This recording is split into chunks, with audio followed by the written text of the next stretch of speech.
আঘাতটা যেটা আছে খুব সুচালো, খুব ধারালো আঘাতের,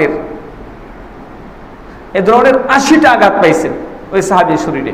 চিন্তা করেন নবীর জন্য জীবন কিভাবে দিচ্ছেন, কেমন জীবন দিচ্ছেন।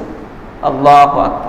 নবীর গায়ে একটু আঘাত লাগবে, নবীজির গায়ে কখনো মেনে নিতে পারেন নাই। তুমি রুবায়া দোস্ত বুজুর্গ, এই নবীর আদর্শ মানার মধ্যেই হলো আমাদের সফলতা, আপনাদেরও সফলতা।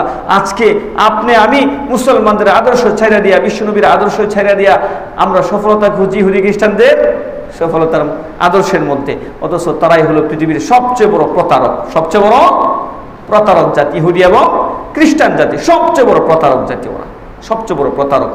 যদিও আপনার প্রকাশ্যে দেখায় যে খুব মানবতার ধ্বজাধারী, আপনি ইউরোপিয়ান কান্ট্রিগুলোতে যান আপনাকে সব ফ্রি করে দিবে, কিন্তু আসলে কিন্তু তাদের মধ্যে হিংস্রতা চরম।